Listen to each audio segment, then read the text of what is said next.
Alright, welcome back to the channel. John here. Today we're going to talk about 5 different methods that I have used and that you can use to help you make your trading profitable. And this doesn't matter if you're trading automated with robots like I am, or if you're doing discretionary trading.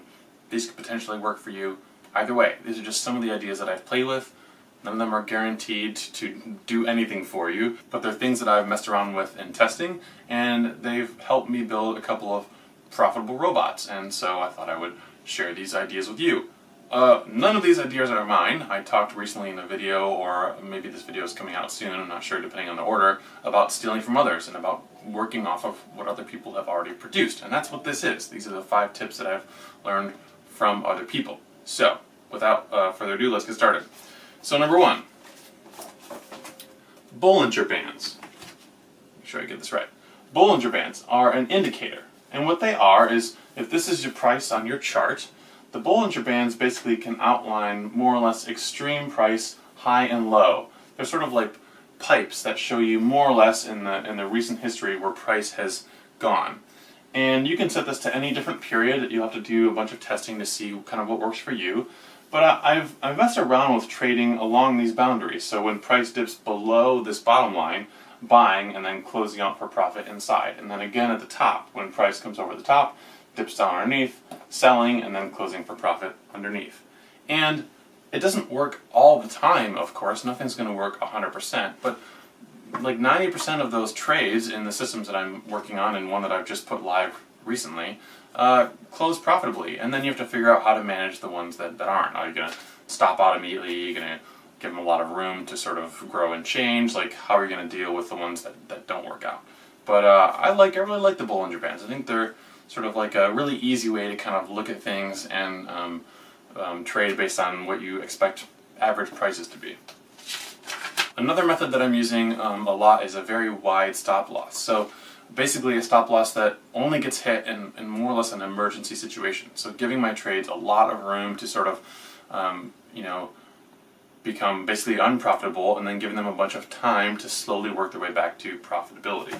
So what this kind of looks like is, if this is your chart, maybe you buy up here, and then it goes against you, and then maybe price comes back up, and then it goes against you again. Sometimes it maybe travels even lower, but your stop loss is so far down here that you can kind of give this trade a lot of time to finally close, potentially, for a profit. Now, a lot of people will tell you to keep your stop losses really small so you don't take huge losses.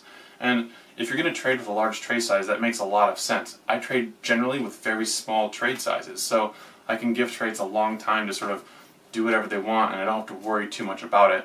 The likelihood of actually hitting that stop loss that is far away is pretty slim. I'll share more details about a system that does this that I just launched recently, but I want to give it some time to sort of build up some data in the account before I talk about it a lot more. Another one of my favorite methods for making a robot profitable is a backup trade, or sometimes even multiple backup trades.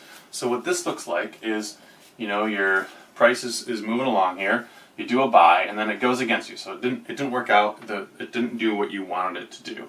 So then you go and you maybe take a second buy, alright?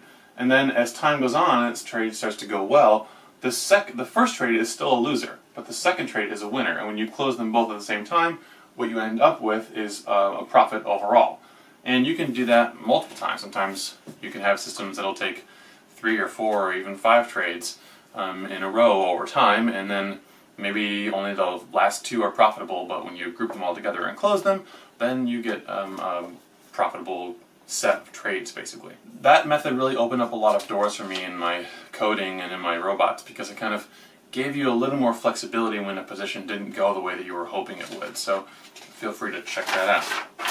And this brings me to maybe the most critical thing that I really don't talk about enough on this channel, to be honest with you. Small trade sizes, okay? Boom. Little itty bitty tiny trades. This is a micro lot.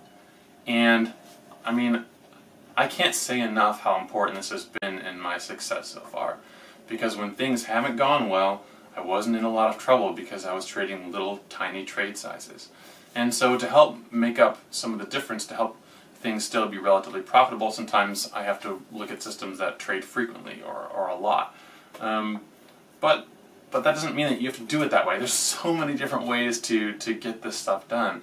But I think especially in the beginning, a small trade size really helps you stay alive and survive and live to fight another day and learn from your mistakes and experiences. Whereas a large trade size, one bad trade and that's it. Your account has blown up and you're done. It's over.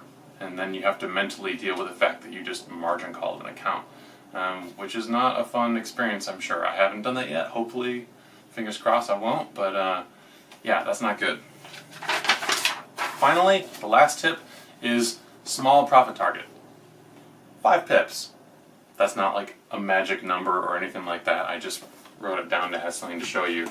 You could pick any number, but the more pips you want, the harder it's going to be for your trade to make it that far. And so, taking your profits and banking those profits can be a very useful way to sort of go from being someone who's not making money to someone who is. I found that I don't want my systems to get too greedy. I want to take the money when it's available to me. So that's it. Those are the 5 tips for hopefully making your trading profitable or more profitable. Those are things that I've played with in robotic trading and discretionary back when I was doing that about a year ago. And that's it. That's it for today. Hopefully you've found it was useful, and we'll see you next week, I guess. Thanks.